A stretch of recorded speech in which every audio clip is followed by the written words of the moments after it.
C6H6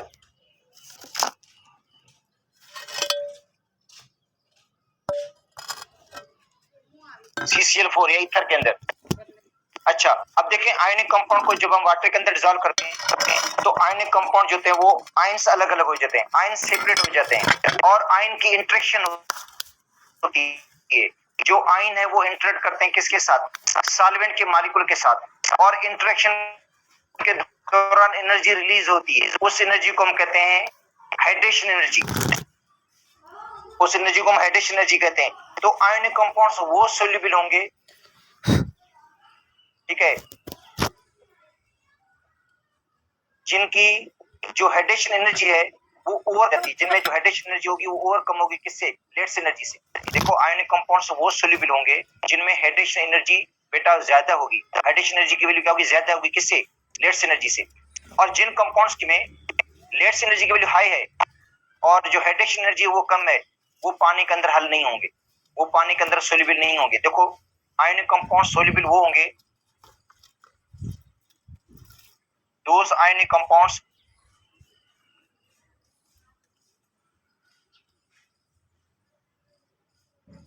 are soluble in water in which hydration energy is more.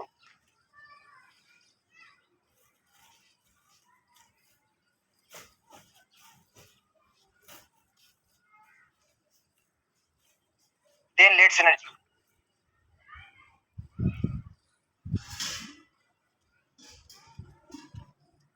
जिनमें बेटा hydration की जो एनर्जी होगी वो ज्यादा होगी।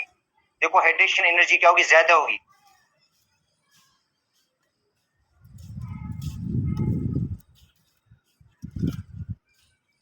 किस पर?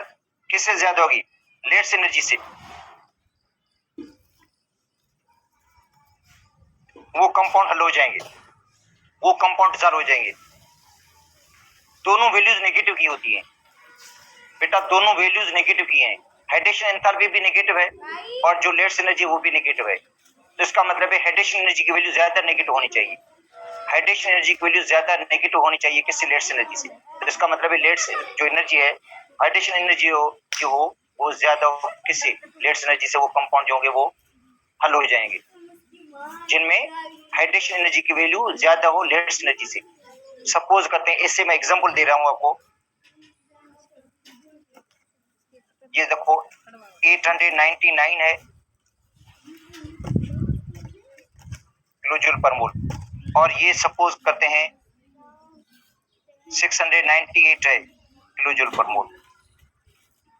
तो ये वैल्यू ज्यादा है दोनों नेगेटिव की, मगर ये ज्यादा वैल्यू है बेटा। हाइड्रेशन एनर्जी की वैल्यू ज्यादा है किससे? लेट्स एनर्जी से। तो ये कंपाउंड हल हो जाएगा, ठीक है। और सपोज करते हैं एक और कंपाउंड है जिसकी वैल्यू जो है वो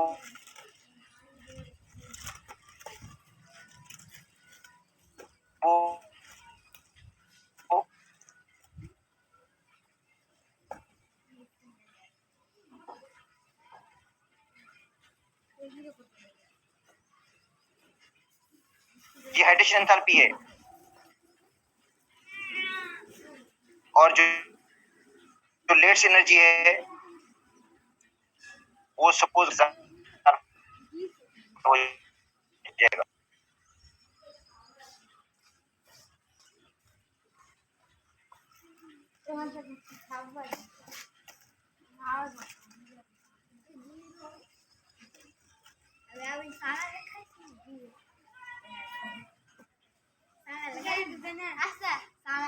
ठीक है, those ionic compounds are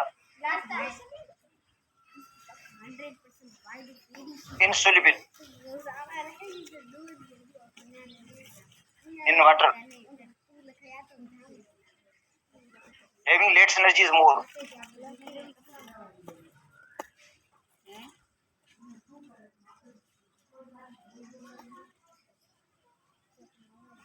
Then hydration energy या हाइड्रेशन एंथैल्पी।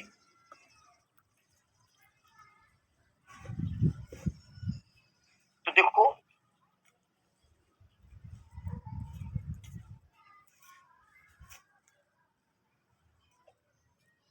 बेटा लेट्स एनर्जी है वो ज्यादा है किससे? हाइड्रेशन एनर्जी से। वो कंपाउंड पानी के अंदर डिजॉल्व नहीं होंगे। सपोज करते हैं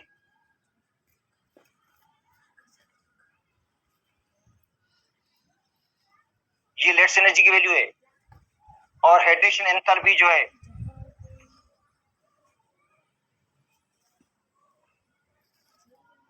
इसकी वैल्यू कम है। बेटा ये देखो नेगेटिव की साइन ली जाती है, हाइड्रेशन एंथैल्पी भी नेगेटिव की साइन है और जो लेट्स एनर्जी वो भी नेगेटिव की फिगर में होती है, मगर ये वैल्यू लार्जर है। ये वैल्यू देखो बेटा लार्जर वैल्यू है, इसका मतलब है ज्यादा एनर्जी रिलीज होती है जब आयन्स आपस में कंबाइन होते हैं। जब पॉजिटिव नेगेटिव आपस में आयन कंबाइन होकर आयनिक कंपाउंड बनाते हैं तो उनमें एनर्जी ज्यादा रिलीज हुई है लेट्स एनर्जी से, तो ये कंपाउंड पानी के अंदर डिसॉल्व नहीं होंगे। ठीक है, सपोज करते हैं ये है 897 और ये है 755, तो ये भी कंपाउंड पानी के अंदर डिसॉल्व नहीं होगा। ये भी कंपाउंड जो होते हैं वो पानी के अंदर डिसॉल्व नहीं होते हैं। फॉर एग्जांपल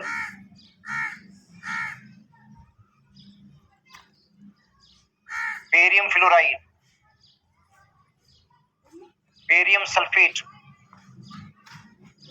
बेरियम फ्लोराइड है, बेरियम सल्फेट है, barium phosphate, barium phosphate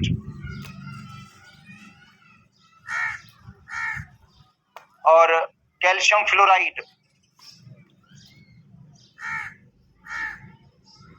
calcium sulphate, calcium phosphate,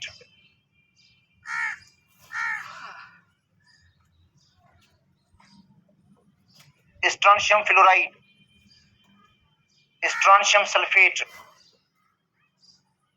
और स्ट्रोंशियम फास्फेट।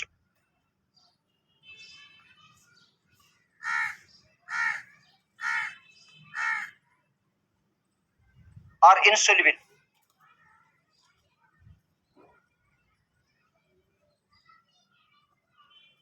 in water।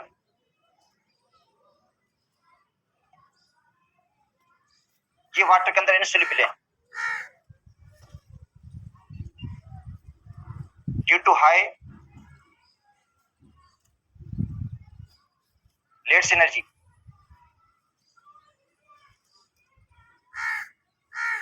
क्योंकि इनकी लेट्स एनर्जी हाई है और इनसफिशिएंट सॉल्वेशन एनर्जी, और जो सॉल्वेशन एनर्जी है वो इनसफिशिएंट है, तो ये कंपाउंड पानी के अंदर डिसॉल्व नहीं होंगे। बेटा ये वैल्यूज मैंने अपने तरफ से लिखी हैं सिर्फ समझाने के हवाले से। देखो ये जो वैल्यूज लिखी है मैंने ये सिर्फ समझाने के हवाले से लिखी है कि ये कंपाउंड पानी के अंदर dissolve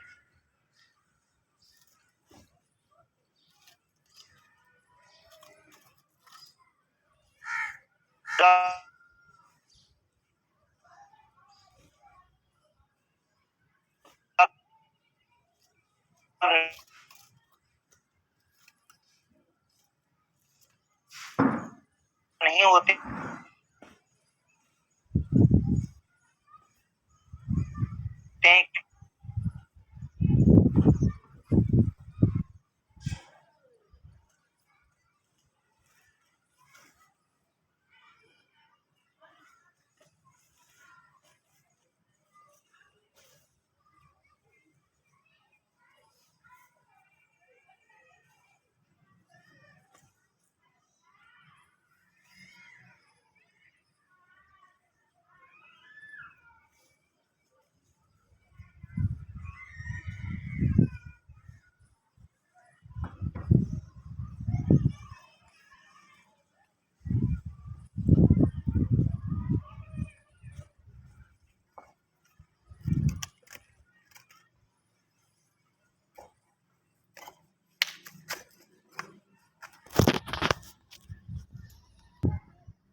solvent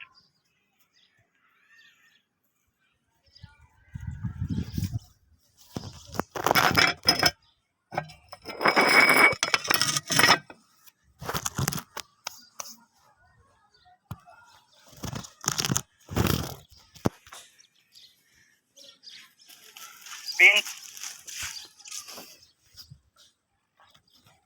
C6H6, carbon tetrachloride,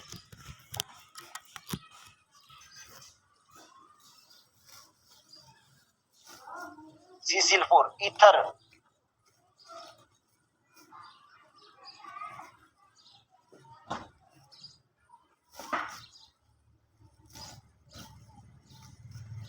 इनके अंदर ये ज्यादा सोल्यूबल है।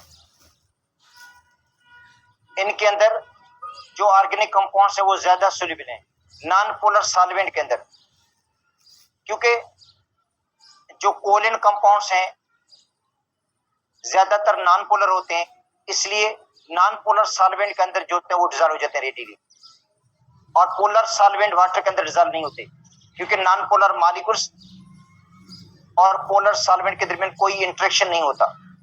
बेटा नॉन पोलर जो मॉलिक्यूल्स हैं जैसे मीथेन, इथेन, प्रोपेन, ब्यूटेन, उनका वाटर के साथ कोई इंटरेक्शन नहीं होता, क्योंकि ये नॉन पोलर है। मीथेन, इथेन और वाटर पोलर है, इनके दरमियान कोई इंटरेक्शन नहीं होता है नॉन पोलर मॉलिक्यूल्स और वाटर के दरमियान, इसलिए वो पानी के अंदर डिजॉल्व नहीं होते हैं, या नॉन पोलर पोलर सॉल्वेंट के अंदर ये डिजॉल्व नहीं होते हैं, और ये हल होते हैं किसके अंदर? नॉन पोलर सॉल्वेंट के अंदर।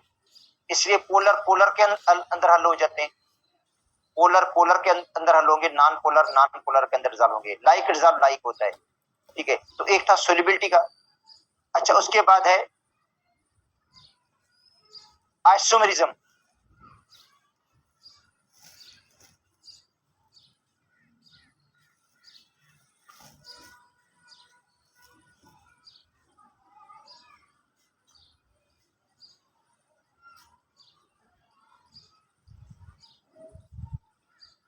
बेटा आइसोमेरिज्म में देखो, non directional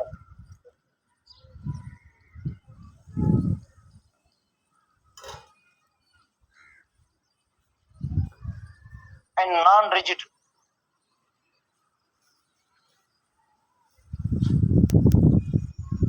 nature of ionic compounds.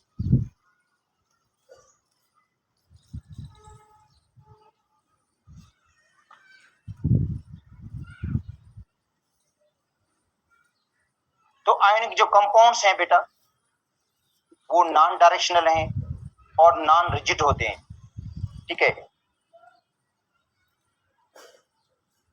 Ionic compounds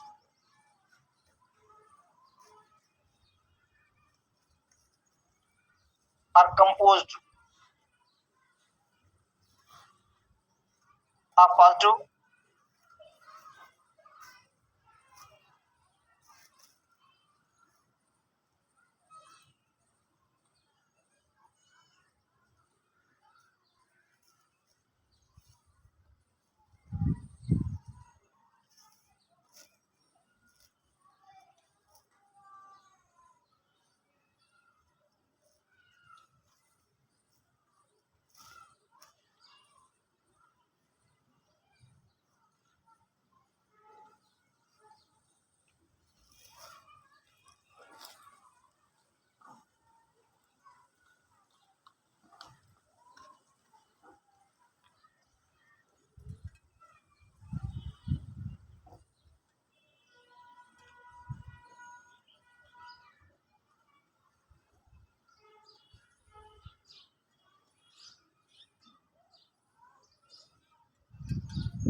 show isomerism।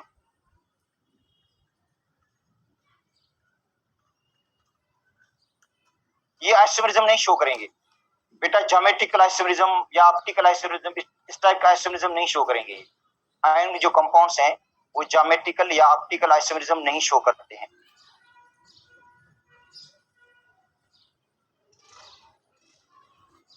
अब आते हैं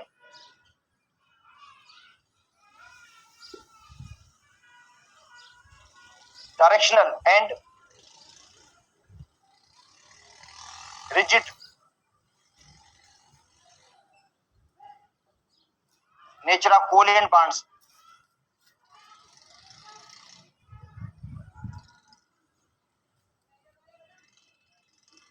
तो covalent bonds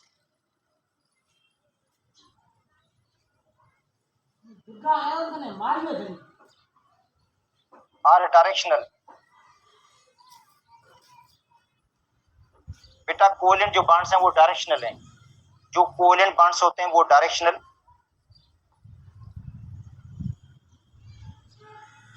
and rigid. So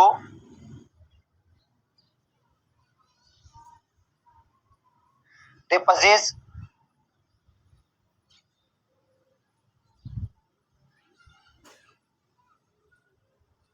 isomerism।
Atom की अरेंजमेंट जो होती है डिफरेंट होती है। अच्छा C2H6O, बेटा जो C2H6O है मॉलिक्यूलर फॉर्मूला तो सेम है इसका, H2 structural isomer.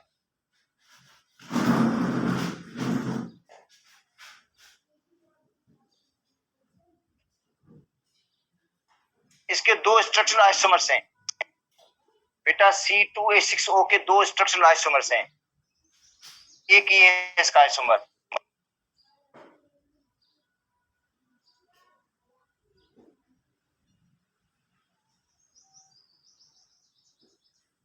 Dimethyl ether.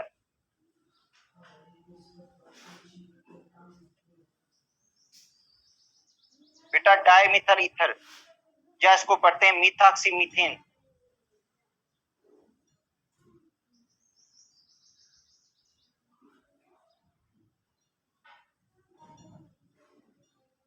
देखो इसका आइपिक नेम है मीथॉक्सीमीथेन।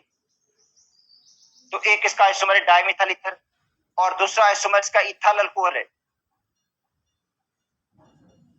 बेटा जो दूसरा आइसोमर है वो इसका इथाइल अल्कोहल है। दोनों का मॉलिक्यूलर फॉर्मूला सेम है।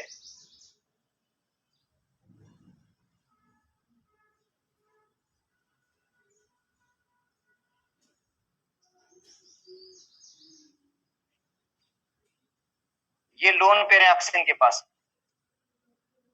इधर भी ऑक्सीजन के पास ये लोन पेयर है, इथाइल अल्कोहल या इथेनॉल। तो ये शो कर रहे हैं स्ट्रक्चरल आइसोमर्स। तो बेटा आइसोमरिज्म के दो डिफरेंट टाइप्स हैं, स्ट्रक्चरल आइसोमर्स भी हैं, ऑप्टिकल आइसोमर्स भी हैं, ज्योमेट्रिकल आइसोमरिज्म भी शो करते हैं।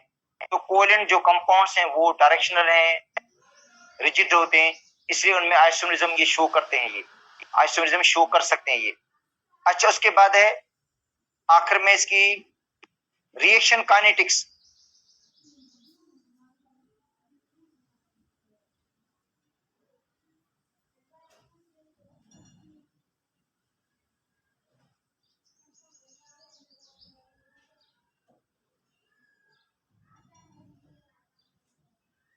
बेटा देखो reaction kinetics, speed of reaction of ionic compounds.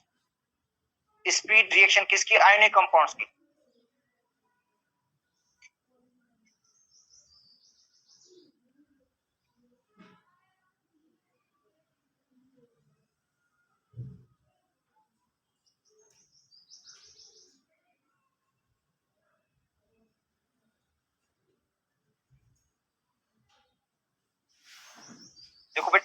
बेटा स्पीड किसकी? आयनिक कंपाउंड्स की। तो reaction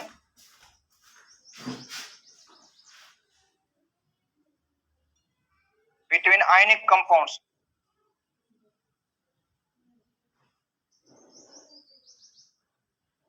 are fast. Ionic compound creation बेटा फास्ट होते हैं because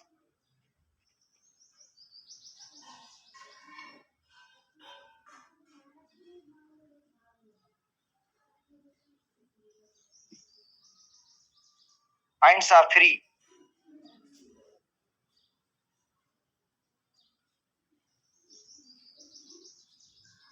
in aqueous solution.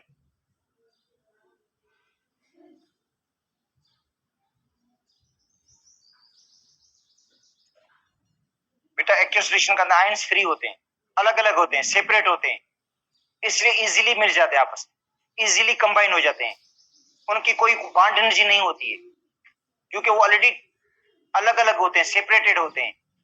Already वो क्या होते हैं? सेपरेटेड होते हैं। उनको सेपरेट करने की जरूरत ही नहीं है क्योंकि वो ऑलरेडी एक्वस सॉल्यूशन के अंदर सेपरेट हो जाते हैं।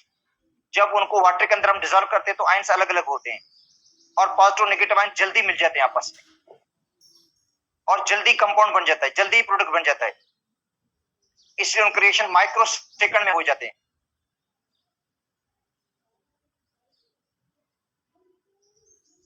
दे कंप्लीट इन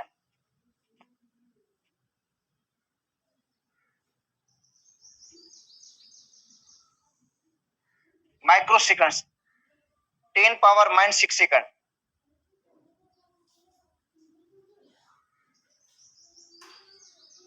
बेटा ये 10 पावर -6 सेकंड के अंदर कंप्लीट हो जाते हैं, मतलब इतना टाइम, कम टाइम लगाते हैं ये क्योंकि आयंस ऑलरेडी फ्री होते हैं इसलिए। अब देखो AgNO3 है,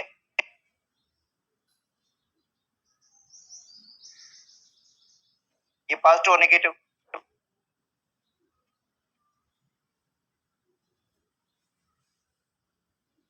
और मैंने लिख दिया AQ। AQ का मतलब है एक्वस सॉल्यूशन के अंदर है, तो एक्वस सॉल्यूशन में Ag आयन और नाइट्रेट आयन अलग अलग होंगे, सेपरेटेड होंगे, और प्लस NaCl,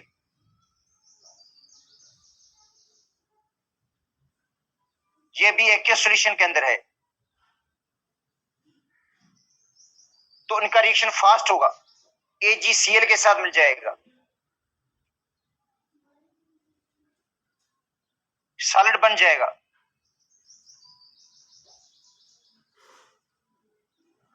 ठीक है, AgCl व्हाइट प्रेसिपिटेट बना लेगा,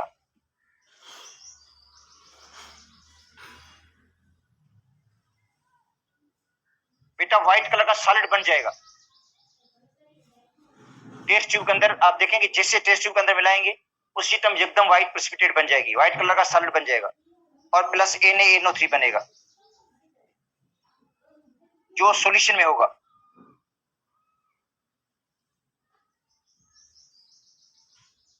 तो जनरली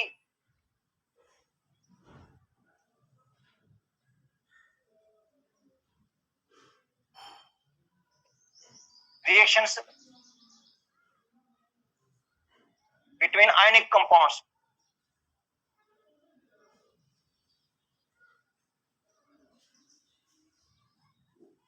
are irreversible.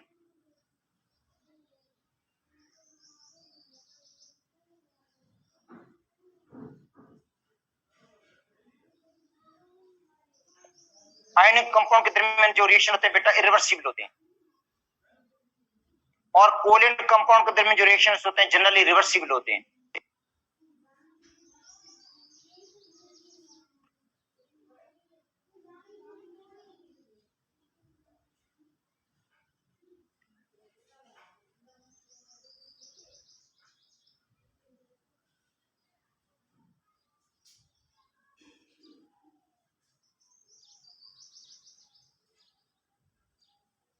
बेटा speed of covalent compounds,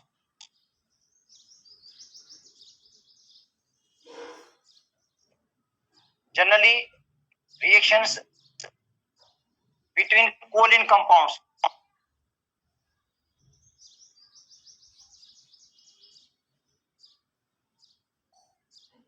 Compounds are slow.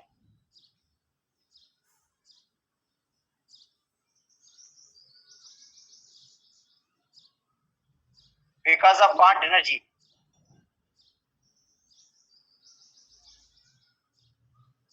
Bond energy की जरूरत होती है, मतलब बॉन्ड को तोड़ने की जरूरत पड़ती है। आयनिक कंपाउंड में कोई बॉन्ड टूटता नहीं है, क्योंकि आयनिक कंपाउंड में आयंस ऑलरेडी सेपरेटेड होते हैं।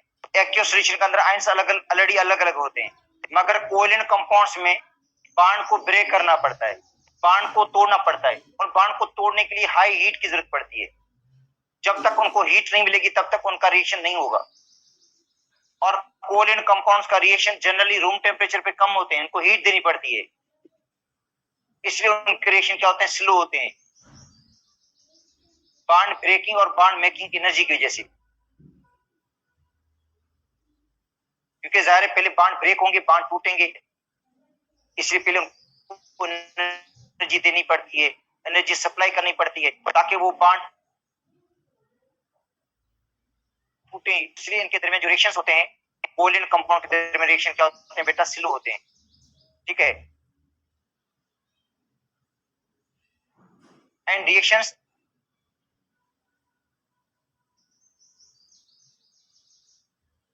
between covalent compounds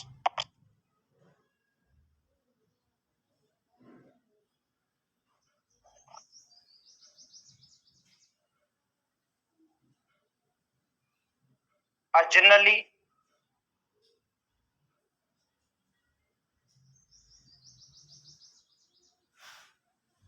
रिवर्सिबल, और रिएक्शन रिवर्सिबल भी होते हैं।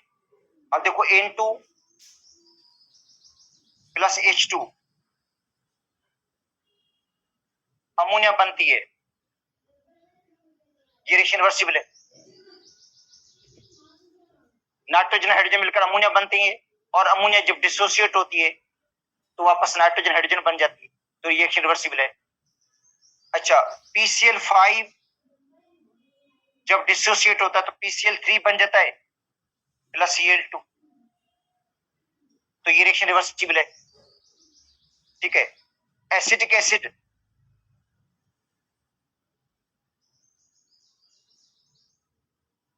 Plus ethyl alcohol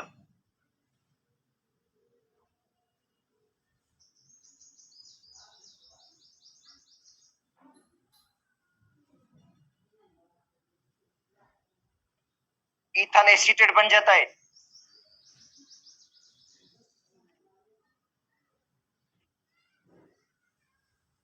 ethyl acetate, या इसको पढ़ते हैं ईस्टर एंड वाटर, ये रिएक्शन रिवर्सिबल है। H2 HI की डिसोसिएशन, HI जब डिसोसिएट होता है तो H2 और I2 बनता है, जब ये आपस में मिलते हैं तो वापस HI बना लेते हैं, ये रिएक्शन रिवर्सिबल है। ठीक है, और इनकी जो एक्टिवेशन एनर्जी होती है वो हाई होती है।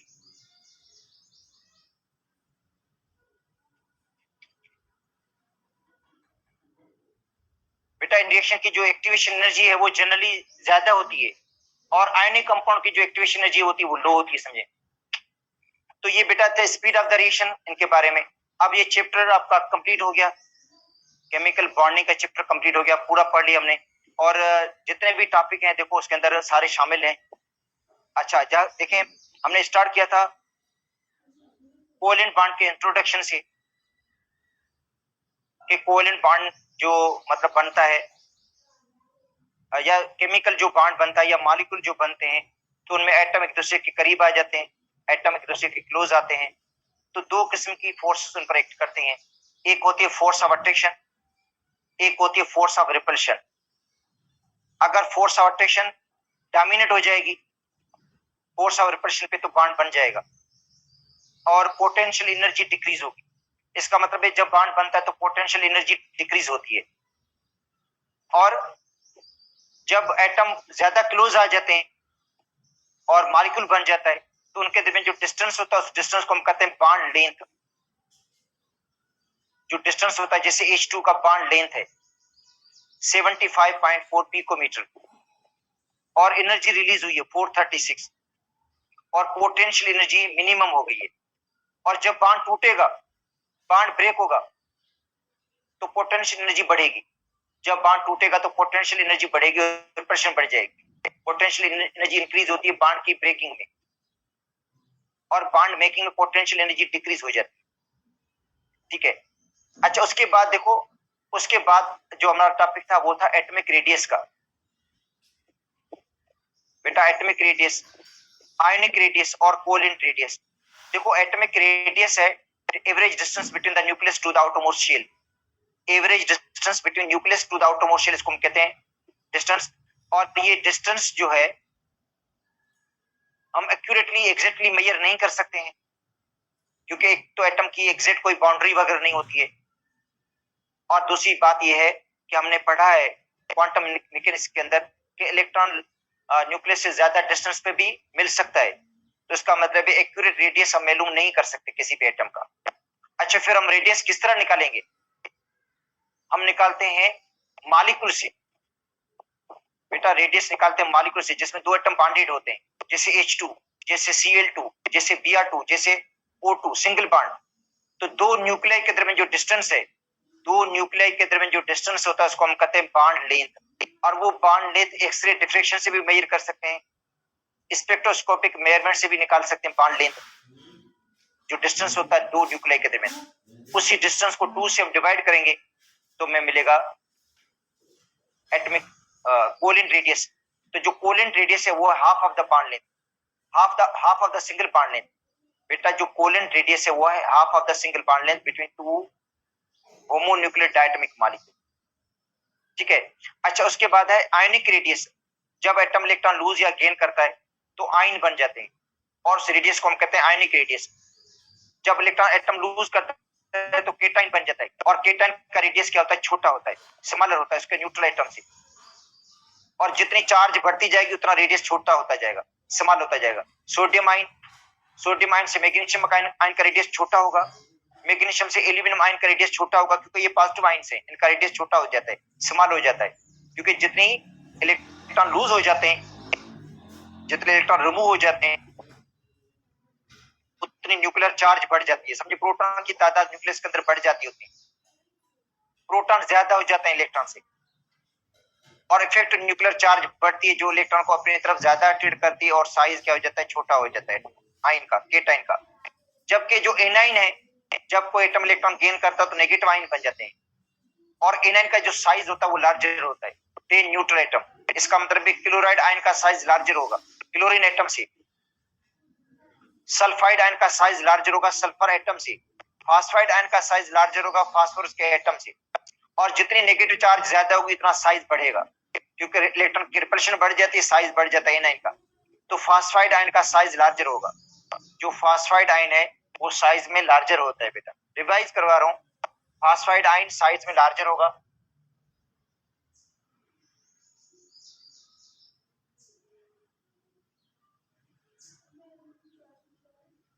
सल्फाइड से सल्फाइड का साइज लार्जर होगा, क्लोराइड से क्लोराइड का साइज लार्जर है, सोडियम का साइज लार्जर है मैग्नीशियम से, मैग्नीशियम का साइज लार्जर है एल्यूमिनियम आयन से, और एल्यूमिनियम आयन का साइज लार्जर होगा सिलिकॉन से। ऐसे होता है, केटाइन का साइज छोटा और एनाइन का लार्जर। अच्छा, अब इससे जो रिलेटेड प्रॉपर्टीज हैं, थर्मोडायनेमिक प्रॉपर्टीज हैं आयन से रिलेटेड, वो है एक आयनाइजेशन पोटेंशियल। तो बेटा आयनाइजेशन पोटेंशियल है amount of energy required to lose electron. अब देखो ये केटाइन जो बन रहा है, इसमें केटाइन जो बने उनमें इलेक्ट्रॉन लूज हुए, और इलेक्ट्रॉन को लूज करने के लिए जो एनर्जी दी जाती है उसको हम कहते हैं ionization potential. Ionization potential depend करती है एटम के साइज पर, और एटम के साइज के इनवर्सली प्रोपोर्शनल है।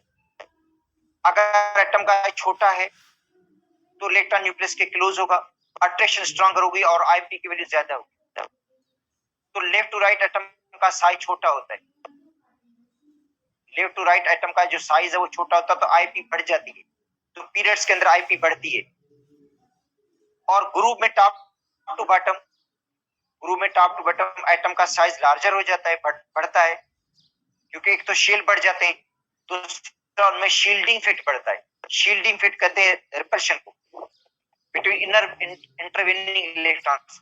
जो इंटरवेनिंग इलेक्ट्रॉन्स होते हैं, एक शेल के इलेक्ट्रॉन दूसरी शेल के इलेक्ट्रॉन को रिपेल करते हैं, और जैसे टॉप टू बॉटम जाते हैं तो एटम के अंदर शेल्स बढ़ते जाते हैं, वन बाय वन शेल का इजाफा होता जाता है, और शेल के इजाफे होने से इनमें रिपल्शन का इजाफा हो जाता है, शील्डिंग फिट बढ़ जाता है, एटम का साइज बिगर हो जाता है, इलेक्ट्रॉन न्यूक्लियस से दूर हो जाता है, और आईपी की वैल्यू लेस हो जाती है। इसका मतलब है आईपी जो है वो शील्डिंग फिट के इनवर्सली प्रोपोर्शनल है, एटम के साइज के इनवर्सली प्रोपोर्शनल है। तो ग्रुप में आईपी कम होगी, क्योंकि साइज बढ़ता है, शेल्स बढ़ते हैं, और शील्डिंग फिट बढ़ती है इसलिए। और पीरियड के अंदर न्यूक्लियर चार्ज बढ़ती है, न्यूक्लियर चार्ज बढ़ने से एटम का साइज छोटा होता है और आईपी बढ़ जाती है। इसका मतलब है आईपी न्यूक्लियर चार्ज के डायरेक्टली प्रोपोर्शनल है।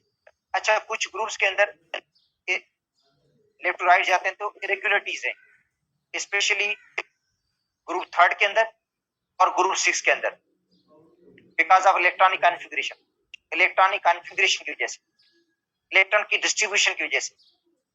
ठीक है, अब देखो एल्यूमिनियम की आईपी कम हो जाती है मैग्नीशियम से, क्योंकि मैग्नीशियम में एस ऑर्बिटल कंप्लीटली फिल्ड है, मैग्नीशियम में एस ऑर्बिटल कंप्लीटली फिल्ड है, इसलिए मैग्नीशियम की आईपी ज्यादा होगी एल्यूमिनियम से।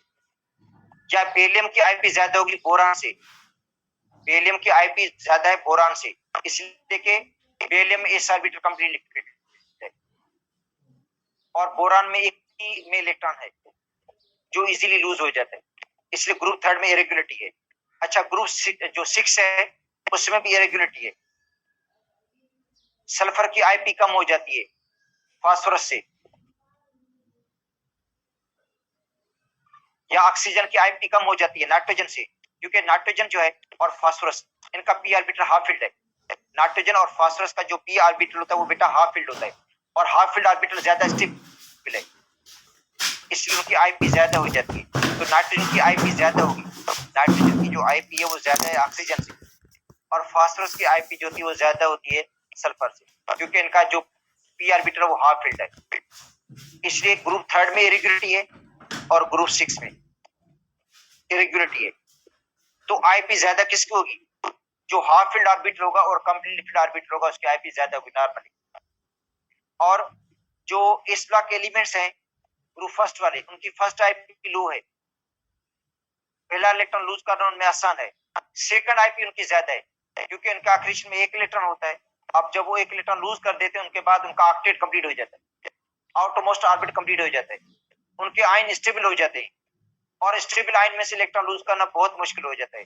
इसलिए फर्स्ट ग्रुप वालों की सेकंड आईपी बहुत ज्यादा होगी, और सेकंड ग्रुप वालों की थर्ड आईपी ज्यादा होगी, क्योंकि सेकंड ग्रुप वाले 2 इलेक्ट्रॉन लूज कर देंगे, फिर तीसरा इलेक्ट्रॉन लूज करना उनमें बहुत मुश्किल हो जाएगा, थर्ड आईपी उनकी ज्यादा होगी।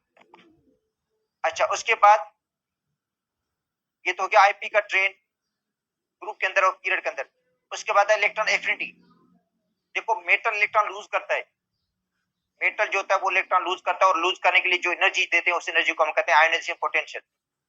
जबकि नॉन मेटल जो है, non metal fluorine, chlorine, bromine, iodine, sulphur, nitrogen, oxygen, ये इलेक्ट्रॉन गेन करते हैं, और जैसे इलेक्ट्रॉन उनमें गेन होता है तो जो एनर्जी रिलीज होती है उस एनर्जी को हम कहते हैं इलेक्ट्रॉन एफिनिटी। और पूरे पीरियड में जो इलेक्ट्रॉन एफिनिटी सबसे ज्यादा है वो क्लोरीन की है, सबसे ज्यादा जो इलेक्ट्रॉन एफिनिटी है वो क्लोरीन की है, 349 माइनस। इसका मतलब है क्लोरीन की इलेक्ट्रॉन एफिनिटी सबसे ज्यादा है, नोट कर दो ये। ठीक है, वैसे जनरली 7वें ग्रुप की इलेक्ट्रॉन एफिनिटी ज्यादा है। इलेक्ट्रॉन एफिनिटी का मतलब है attraction of the electron, attraction of the electron, attraction of extra electron, extra electron को न्यूक्लियस अट्रैक्ट करता है। बेटा जो एक्स्ट्रा इलेक्ट्रॉन है उसको न्यूक्लियस क्या करता है? अट्रैक्ट करता है। तो ये आई जो इलेक्ट्रॉन एफिनिटी है वो अट्रैक्शन है न्यूक्लियस की फॉर द एक्स्ट्रा इलेक्ट्रॉन्स। इसका मतलब है न्यूक्लियस अगर एक्स्ट्रा इलेक्ट्रॉन को ज्यादा अट्रैक्ट करेगा तो ज्यादा एनर्जी रिलीज होगी। तो ये 7वें ग्रुप की है, 7वें ग्रुप में जो इलेक्ट्रॉन न्यूक्लियस होता है वो एक्स्ट्रा इलेक्ट्रॉन को ज्यादा अट्रैक्ट करता है ताकि उनका अपना ऑक्टेट पूरा हो जाए, इसलिए उनके 7वें ग्रुप की इलेक्ट्रॉन एफिनिटी ज्यादा है, लार्ज और नेगेटिव है। 7वें ग्रुप वाले जो स्ट्रॉन्ग ऑक्सीडाइजिंग एजेंट्स हैं, 7वें ग्रुप वाले स्ट्रॉन्ग ऑक्सीडाइजिंग एजेंट्स हैं, इलेक्ट्रॉन को जल्दी गेन कर देते हैं और जल्दी नेगेटिव आयन बना लेते हैं। तो electron affinity amount of energy change या amount of energy release when electron is added in gases neutral atom to form negative ion, ये नेगेटिव आयन बना लेते हैं।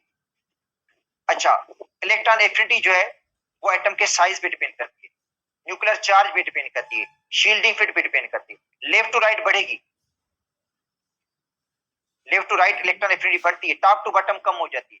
तो इसका मतलब इसका ट्रेंड इलेक्ट्रो आईपी जैसा ट्रेंड है इसका, लेफ्ट टू राइट बढ़ेगी क्योंकि न्यूक्लियर चार्ज बढ़ जाती है, न्यूक्लियर चार्ज बढ़ती है, न्यूक्लियस की अट्रैक्शन बढ़ जाती है इलेक्ट्रॉन के लिए, टॉप टू बॉटम एटम का साइज बढ़ जाता है, शील्डिंग फिट बढ़ जाता है, तो इलेक्ट्रॉन में रिपल्शन हो जाती है, इसलिए एक्स्ट्रा इलेक्ट्रॉन जो होगा इजीली ऐड नहीं होगा, तो टॉप टू बॉटम कम हो जाती है।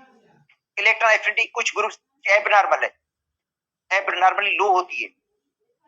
एक तो ग्रुप सेकंड की अल्कलाइन अर्थ मेटल्स की, अल्कलाइन जो अर्थ मेटल्स उनकी इलेक्ट्रॉन एफिनिटी लो है क्योंकि उनका एस ऑर्बिटल कंप्लीट फिट है, इसलिए उनका न्यूक्लियस एक्स्ट्रा इलेक्ट्रॉन को इजीली ऐड नहीं करेगा।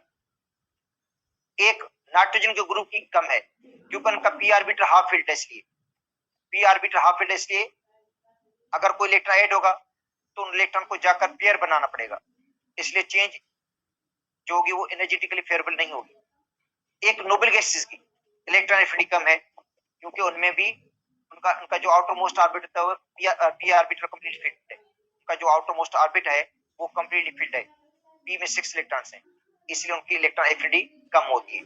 तो इलेक्ट्रॉन एफिनिटी कम किसकी है, याद कर लो बेटा, अल्कलाइन अर्थ मेटल्स की कम है, ग्रुप सेकंड की कम, और ग्रुप फिफ्थ वालों की कम है, नाइट्रोजन फैमिली की कम है, और नोबल जो गैसेस हैं हीलियम, नियॉन, आर्गन, उनकी भी इलेक्ट्रॉन एफिनिटी क्या होती है, कम होती है। सिंध की बुक में लिखा है उनकी सबकी इलेक्ट्रॉन एफिनिटी पॉजिटिव फिगर पे है, मतलब एंडोथर्मिक चीज है।